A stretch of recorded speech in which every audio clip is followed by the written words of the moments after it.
Alright, hey guys, I am back for Masters hole number 5.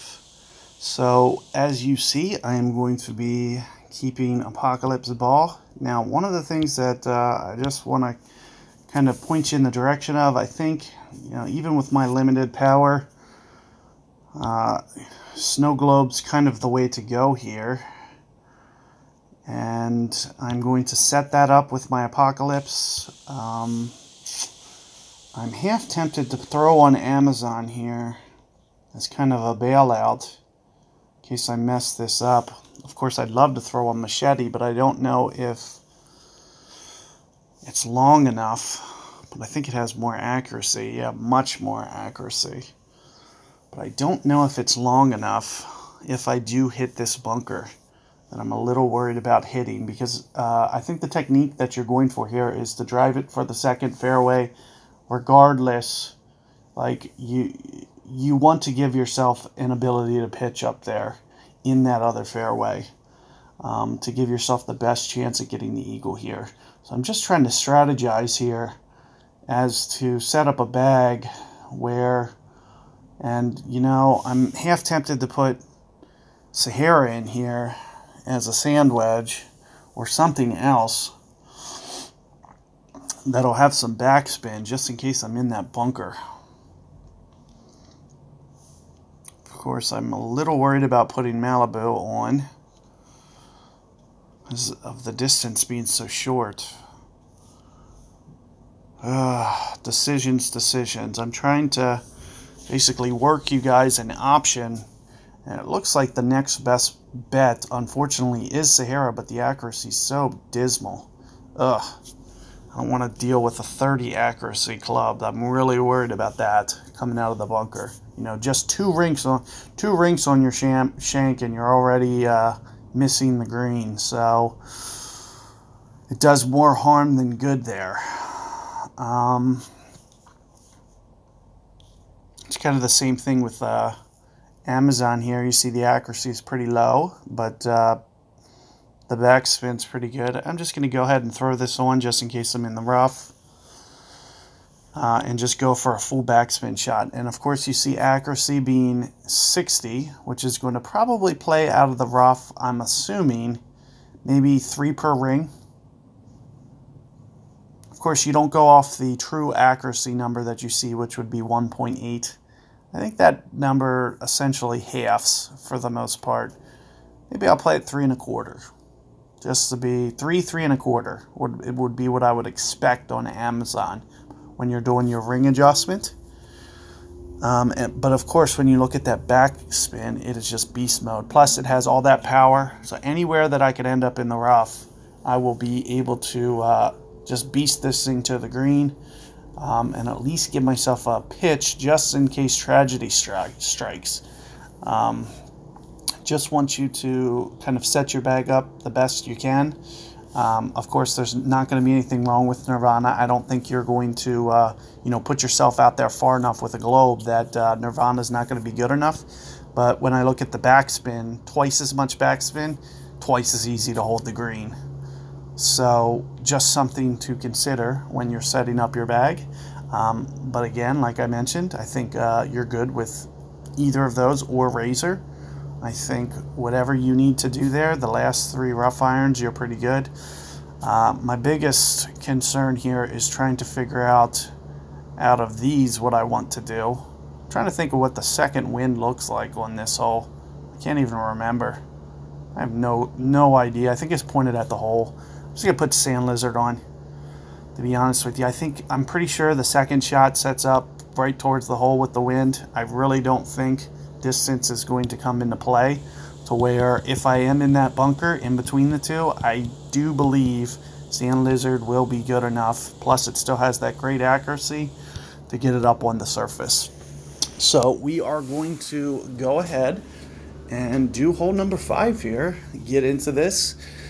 This is probably the time that I'm going to start forfeiting. Well, yeah, either or. I need to start losing some matches here really soon. I don't want to end up qualifying on this account. I just don't think it's a good strategy for me. basically to, you know, have to play too much behind guys the entire tour because there's a drivable hole that I can't drive. I'm just kind of up in arms about that. You know, I'm kind of to the point that I'm like 50-50 on it, that, you know, I wouldn't mind doing it. I can use some berserkers on this account, but I don't know. I mean, I just don't want, you know, to be giving up 2 strokes to the field. So I'm just going to kind of look at what guys are doing today and make my decision for tomorrow as to where I'm going for this account, because I'm just not sure.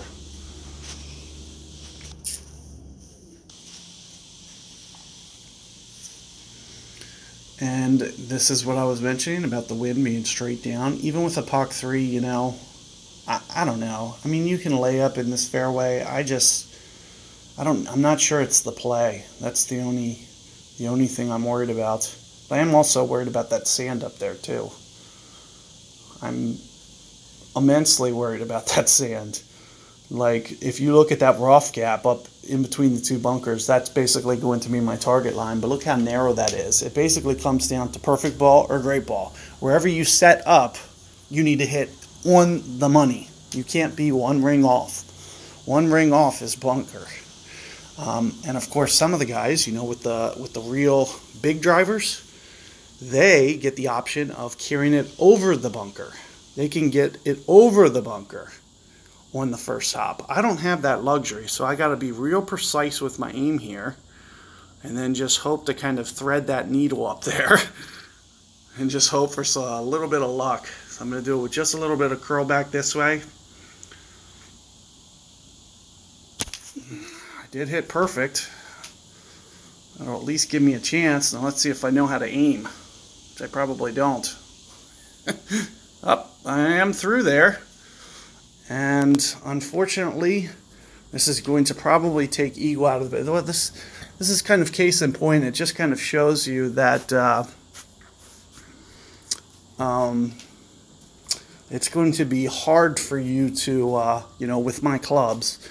Let's just say, you know, this is another hole that guys can eagle. So, you know, a POC 5, a POC 6, these guys are pitching up there. So we're talking about 2 holes that are not necessarily drivable, but the guys that are hitting short, I just did all that I could. Hit a perfect ball, threaded it through there, still didn't make it. It almost landed in the bunker too. So I almost can't go that straight because the first bounce was a problem. And of course, you're seeing I can't make it to the second fairway, whereas all these guys who are going to finish in the top 10, they're going to be in the second fairway. So it really makes no sense for me to play Masters. So if you guys are in the same boat as me and kind of contemplating what you're doing, you know, it might be, you know, just better to just, you know, have the same logic as me as to just kind of bailing on things. But what's nice about the Amazon here is you're going to be able to just hit it off the green here. And remember what I just said about how, well, at max distance, I'm going to play at about 3 per ring. I'm not quite at max distance. I'm a little bit under that. So you'll probably see me play at about 4 rings here. Just to be on the safe side, you know, I'll put 3 rings. You see I'm putting the blue ring still on the green just to be a little cautious, just in case, you know, this plays extremely uphill. Of course, there you're seeing perfect ball.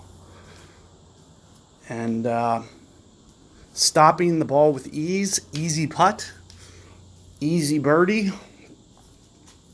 Lots of room for error. I could have been more aggressive, like I had at least another ring on the green. Vice versa, I could have been less aggressive and, you know, let two or so rings, the ball go 2 or so rings deeper into the green, just as a safety net in case I did something wrong. And I would have still been able to make the putt. So I just wanted to kind of post this strategy for you guys. Of course, if your Amazon isn't as advanced as mine, but I'm assuming if you're playing Masters, it probably is. I'm assuming you have an Amazon 5 if you're in Masters. Not necessarily, but chances are you've played like 5 Masters tournaments already and probably have gotten to Amazon a bunch of times. I don't know if this is a live guy or not, but I can tell you that this is the last chance that I'm getting a live guy because I'm just forfeiting out here. And good luck with that hole. Like I said, the play is for the second fairway, so do the best that you can to get it up there. And like I said, if you don't think that you can get it up there, same with 8. Like if you don't think you can get a pitch on 8, this is kind of just the things that you need to be considering to just avoid Masters.